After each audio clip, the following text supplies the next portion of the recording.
Hello, നമസ്കാരം. ദേവലോകം ചാനലിലേക്ക് എല്ലാവർക്കും സ്വാഗതം. അപ്പം ന്യൂ ഇയർ കഴിഞ്ഞ് ഇന്ന് രണ്ടാമത്തെ വീഡിയോ ആണ് ഞാൻ ചെയ്യുന്നതെന്ന് തോന്നുന്നു. ഞാൻ കഴിഞ്ഞ ദിവസം കുറേ കാര്യങ്ങൾ എന്ത് ചെയ്തിട്ടുണ്ടായിരുന്നു, വീഡിയോയിൽ ഞാൻ പറഞ്ഞിട്ടുണ്ടായിരുന്നു. കുറച്ച് സങ്കടമായ ഒരു വീഡിയോ ചെയ്തിരുന്നു.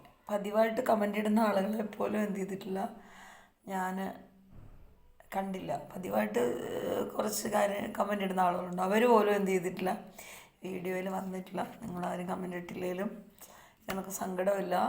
പക്ഷേ വീഡിയോ കണ്ട് എന്നെ സഹായിക്കുന്നവർക്കൊക്കെ ഒരുപാട് നന്ദി പറയുന്നു.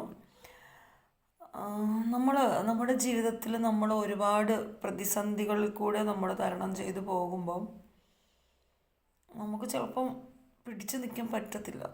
നമ്മളെ വേദന എന്ന് പറയുന്ന അതികഠിനമായ വേദനകൾ കൂടെയൊക്കെ നമ്മൾ കടന്നു പോകും ചില സാഹചര്യങ്ങളിൽ. അപ്പം ഞാൻ എൻ്റെ ലൈഫിൽ എനിക്ക് മനസ്സിലായിട്ട് ഇരിക്കുന്ന ഒരു കാര്യം എന്ന് പറഞ്ഞു കഴിഞ്ഞാൽ, നമുക്ക് ഒരു ഗ്ലാസ് വെള്ളം, നമ്മളൊരു യാത്ര പോവുകയാണ്. നമുക്കിപ്പോൾ ഒരു കുപ്പി വെള്ളം നമ്മുടെ കയ്യിലുണ്ട്, അല്ലെങ്കിൽ ഫുഡ് നമ്മുടെ കയ്യിലുണ്ട്, നമ്മൾ എടുത്തിട്ടുണ്ടെങ്കിലും അതിൻ്റെ സമയത്ത് മാത്രമേ നമുക്കത് എന്ത് ചെയ്യാൻ പറ്റുള്ളൂ, കഴിക്കാൻ പറ്റുള്ളൂ. ഇപ്പം നല്ലോണം വിശക്കുന്നുണ്ടെന്ന് തോന്നിയാലും നമുക്കതിനൊരു സമയമുണ്ട്, കഴിക്കാനായിട്ടൊരു ടൈം ഇരിക്കുന്നുണ്ട്. ആ സമയത്ത് മാത്രമേ നമുക്ക് എന്ത് ചെയ്യാൻ പറ്റുള്ളൂ, അത് കഴിക്കാൻ പറ്റുള്ളൂ. എൻ്റെ ലൈഫിൽ ഈ കഴിഞ്ഞ ദിവസങ്ങളിൽ ഞാൻ നിസ്സാരമായിരിക്കുന്ന കാര്യങ്ങളായിരിക്കാം, പക്ഷേ അത് എന്നെ കൊണ്ട് എല്ലാ കാര്യങ്ങളും കൂടെ എനിക്ക് അങ്ങോട്ട് ലോഡ് തരണം ചെയ്തുകൊണ്ട് പോകാൻ പറ്റുന്നില്ല. അപ്പം അതിനെ ഞാൻ എന്ത് ചെയ്തു, അതിനെ ഞാൻ ഗൗനിച്ചില്ല. ഞാൻ ആ സാഹചര്യത്തിൽ കൂടെ എല്ലാം കടന്നു പോയെങ്കിലും ഞാനതെല്ലാം ആസ്വദിക്കുന്നുണ്ട്. പക്ഷേ എൻ്റേതായ ഇഷ്ടത്തിന് എനിക്ക് അങ്ങോട്ട് ആസ്വദിക്കാൻ എന്ത് ചെയ്യുന്നില്ല, പറ്റുന്നുണ്ടായിരുന്നില്ല. പക്ഷേ അതെല്ലാം എനിക്ക് എന്ത് ചെയ്തു, ഈ ദിവസങ്ങളിൽ എനിക്ക് സാധിച്ചു കിട്ടി. ഒരുപാട് ഞാൻ താമസിക്കുന്ന ചുറ്റുപാടിനെയും താമസിക്കുന്ന ആളുകളെ ഞാൻ ഒരുപാട് ബഹുമാനിക്കുന്നു. കാരണം അവരെനിക്ക് ചെയ്തു തരുന്ന കാര്യങ്ങൾ, അല്ലെങ്കിൽ അവരെന്നെ കരുതുന്ന കാര്യങ്ങൾ ഓർത്ത് നോക്കുമ്പോൾ എൻ്റെ ബന്ധുക്കളൊക്കെ വെറും ചവറ് മാത്രമാണ്. കാരണം നമുക്കിപ്പം ഒരു സ്ത്രീ പ്രസവിക്കുന്നു എന്ന് പറഞ്ഞതുകൊണ്ട് ഒരിക്കലും അമ്മയാവത്തില്ല. അമ്മയെപ്പോലെ ആകുന്ന സ്ത്രീകളുണ്ട്. അമ്മ നമ്മളെ പ്രസവിച്ചില്ലെങ്കിലും നമ്മുടെ അമ്മയുടെ സ്ഥാനത്ത്, അല്ലെങ്കിൽ നമ്മുടെ ചേച്ചിയുടെ സ്ഥാനത്ത്, അനുജത്തിയുടെ സ്ഥാനത്ത്, സഹോദരങ്ങളുടെ സ്ഥാനത്തൊക്കെ ആകുന്ന ആളുകളുണ്ട്. ഇതെല്ലാം ഞാൻ എൻ്റെ ലൈഫിൽ കൂടെ അനുഭവിച്ചുകൊണ്ട് പോകുന്ന ഒരാളാണ്. നിങ്ങളൊന്ന് മനസ്സിലാക്കുക, ഒറ്റപ്പെടുമ്പോഴും വേദനിക്കുമ്പോഴും ചെറിയ ചെറിയ ആഗ്രഹങ്ങൾ സാധിക്കാതെ വരുമ്പോഴും വലിയ വലിയ ആഗ്രഹങ്ങൾ സാധിക്കാതെ വരുമ്പോഴും നിങ്ങളൊന്ന് മാത്രം മനസ്സിലാക്കുക, അതിനൊരു സമയം എന്ത് ചെയ്യുന്നുണ്ട്. അത് ആ ടൈം വന്ന ആര് തടുത്താലും നമ്മൾക്കത് സാധിച്ചിരിക്കും. അപ്പം ഓരോ അനുഭവങ്ങൾ കൂടെ എന്നെപ്പോലെ തന്നെ നിങ്ങളും പോകുന്നുണ്ടെങ്കിൽ ഒന്ന് മനസ്സിലാക്കുക. നിങ്ങൾ ചിലപ്പോൾ പ്രാർത്ഥിക്കുന്നുണ്ടാവും, നാളുകളായിട്ട് ചിലപ്പോൾ നിങ്ങൾ പ്രാർത്ഥിക്കുന്നുണ്ടാവും, നിങ്ങളുടെ മകൻ്റെ കല്യാണം അല്ലെങ്കിൽ മകളുടെ വിവാഹം, വീട് പണി പൂർത്തിയാകുന്നില്ല,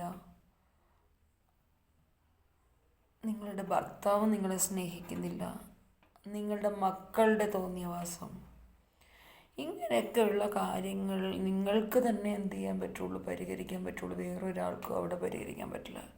എങ്ങനെ പരിഹരിക്കാം? നമ്മളുടെ പ്രാർത്ഥനയും നമ്മളുടെ ഇടപെടലുകൾ മൂലം നമുക്കത് എന്ത് ചെയ്യാൻ സാധിച്ചെടുക്കാൻ പറ്റും. വെയിറ്റ് ചെയ്യണം, കാത്തിരിക്കണം. കിട്ടുന്നോളം വരെ നമ്മൾ മടുത്തു പോകരുത്. നമ്മൾ പിറുപിറുക്കാൻ പാടില്ല. നമ്മൾ ദൈവത്തിനോട് നമ്മൾ കടപ്പെട്ട് ദൈവത്തിന് നമ്മൾ പരാതിയില്ലാതെ നമ്മളത് ലഭിക്കുവോളം നമ്മൾ പ്രെയർ ചെയ്തുകൊണ്ടിരിക്കണം. നമ്മളെപ്പോലെ മറ്റുള്ളവർക്കും നമ്മൾ പ്രാർത്ഥിക്കണം. എൻ്റെ ഓരോ കാര്യങ്ങളും, ഒരു ഗ്ലാസ് നാരങ്ങ വെള്ളം കുടിക്കുന്നത് ഉൾപ്പെടെ, ഒരു ഗ്ലാസ് മിനറൽ വാട്ടർ വാങ്ങുന്നത് ഉൾപ്പെടെ ഞാൻ പ്രാർത്ഥിച്ചിട്ടാണ് വാങ്ങുന്നത്. എനിക്ക് എൻ്റെ സാഹചര്യത്തിൽ എനിക്ക് പ്രാർത്ഥന മാത്രമേ ഉള്ളൂ. പക്ഷേ ഞാൻ പ്രതികരിക്കേണ്ട സ്ഥാനത്ത് ഞാൻ പ്രതികരിക്കും, ചീത്ത പറയേണ്ടടുത്ത് ഞാൻ ചീത്ത പറയാറുണ്ട്. എന്തിന്? എനിക്ക് വേണ്ടിയിട്ട്, എൻ്റെ നിലനിൽപ്പിന് വേണ്ടി, എന്നെ നോക്കാൻ എനിക്കതൊക്കെ ചെയ്യേണ്ടി വരുന്നിട്ടുണ്ട്. അപ്പം നിങ്ങളൊന്ന് മനസ്സിലാക്കുക, നിങ്ങൾ ഈ പുതിയ വർഷം 2025 എന്ന് പറഞ്ഞാൽ 24-നെ അപേക്ഷിച്ച് ഒരുപാട് നല്ല വർഷമാണ് ഈ പുതിയ വർഷം. ഈ പുതിയ വർഷത്തിൽ നിങ്ങൾ ആത്മീയമായിട്ട്, നിങ്ങൾക്കത് ആരെയും പ്രകസിപ്പിക്കേണ്ട കാര്യങ്ങളില്ല. അമ്പലത്തിലിടയ്ക്കൊക്കെ ഒന്ന് പോവുക, നല്ലോണം കുളിച്ച് ശുദ്ധമാവുക, അമ്പലത്തിലൊന്ന് പോവുക, അമ്പലത്തിലേക്ക് എണ്ണ വാങ്ങിക്കുക, ചന്ദനത്തിരി കൊണ്ട് കത്തിക്കുക. നിങ്ങൾക്ക് ഒരു കുപ്പി എണ്ണ വാങ്ങിച്ച്, ഒരു മൺചിരാതും വാങ്ങിച്ച് നിങ്ങൾ അവിടെ എവിടെയെങ്കിലും കത്തിച്ച് വയ്ക്കുക. അല്ലെങ്കിൽ ഒരു ചന്ദനത്തിരി അവിടെ എവിടെയെങ്കിലും പുറത്ത് എവിടെയെങ്കിലും നിങ്ങൾ കത്തിച്ച് വയ്ക്കുക. അല്ലെങ്കിൽ ചെറിയ ചെറിയ അമ്പലങ്ങളുണ്ട് കത്തിക്കുന്നത്, അവിടെ പോയി നിങ്ങൾ കത്തിക്കുക. ഇങ്ങനെയൊക്കെ ചെയ്യുമ്പോൾ നിങ്ങൾ ഭണ്ഡാരത്തിൽ കൊണ്ട് പൈസ ഇടുന്നതിലുപരി നിങ്ങളുടെ ഒരു ചന്ദനത്തിരിയും നിങ്ങളുടെ ഒരു വിളക്കോ ആയിരിക്കും അവിടുത്തെ ദൈവത്തിന് ഏറ്റവും ഇഷ്ടം. പൈസയുടെ ആവശ്യമൊന്നും ദൈവത്തിനില്ല. നിങ്ങൾ അമ്പലത്തിൽ പോവുക, വിളക്ക് കത്തിക്കുക, ഒരു കർപ്പൂരമാണെങ്കിലും കത്തിക്കുക. ഒരു 10 രൂപയുടെ കർപ്പൂരം അല്ലെങ്കിൽ ഒരു 5 രൂപയുടെ കർപ്പൂരം, ഒരു കർപ്പൂരം കൊണ്ടുവന്ന് നിങ്ങളവിടെ എവിടെയെങ്കിലും കത്തിച്ചാലും അത് ദൈവത്തിനത് ഇഷ്ടമാണ്. അപ്പോൾ ഇതൊക്കെ ചെയ്യാൻ ശ്രമിക്കുക. നിങ്ങളെ വീടും, എപ്പോഴും ഞാൻ എൻ്റെ വീഡിയോയിൽ പറയുന്നുണ്ട്, നിങ്ങളെ വീടും പരിസരങ്ങളും നിങ്ങളുടെ ബെഡ്റൂമും നിങ്ങളുടെ ബാത്റൂം നിങ്ങളുടെ വീട് എല്ലാം നിങ്ങൾ ശുദ്ധമാക്കി വയ്ക്കുക. ആവശ്യമില്ലാത്ത സാധനങ്ങളെല്ലാം അപ്പോൾ എന്ത് ചെയ്യുക? കളയുക. കൂട്ടി വയ്ക്കാതെ അപ്പോൾ കളയുക. അപ്പം ഞാൻ ഈ കഴിഞ്ഞ ദിവസം ഞാൻ താരാ കല്യാണൻ്റെ ഒരു വീഡിയോ കാണാനായിട്ടിടയായി തീർന്നു. അവരുടെ വീടിൻ്റെ മുകളിലൊരു ഡാൻസ് ക്ലാസ് അറേഞ്ച് ചെയ്തു. ഒരുപാട് കാര്യങ്ങൾ അവരെന്ത് ചെയ്തു, അതിൻ്റെ മുകളിൽ പൈസ മുതൽ മുടക്കി അവർ ഡാൻസ് ക്ലാസ് അറേഞ്ച് ചെയ്തു. അവർക്ക് ഇഷ്ടപ്പെട്ട ഒരാളെ അവർ വിളിച്ച് അതെല്ലാം ഒരുക്കി, ദൈവത്തിന് ഇഷ്ടപ്പെട്ടിരുന്ന ഒരാൾ എന്ന് വെച്ചാൽ അവർക്ക് വേണ്ടപ്പെട്ട, അതെനിക്ക് ആരാണെന്ന് എനിക്കറിയില്ല, വിളിച്ച് അവർ വിളക്ക് കത്തിച്ച് സ്വാമിക്ക് വേണ്ടുന്ന കാര്യങ്ങളെല്ലാം, അതായത് ദൈവത്തിന് വേണ്ടുന്ന കാര്യങ്ങളെല്ലാം കൊടുത്ത് അവർ വളരെ ഹാപ്പി. അപ്പോൾ അതിനിടയിൽ ഒരു കാര്യം പറഞ്ഞു. ഒരുപാട് വേദനകളിൽ കൂടി പോയ കാര്യങ്ങൾ എന്ന് വെച്ചാൽ വാടക റൂമുകളൊക്കെ വീട് എടുത്ത് ഒന്ന് സെറ്റാകുമ്പോഴത്തേക്ക് അവിടുന്ന് മാറാൻ പറയുന്നത്, പിന്നെ ഒരു അഡ്വാൻസ് കൊടുത്തിട്ട് പെട്ടെന്ന് ഒരു കാരണവും ഇല്ലാതെ തരില്ല എന്ന് പറയുന്നത്.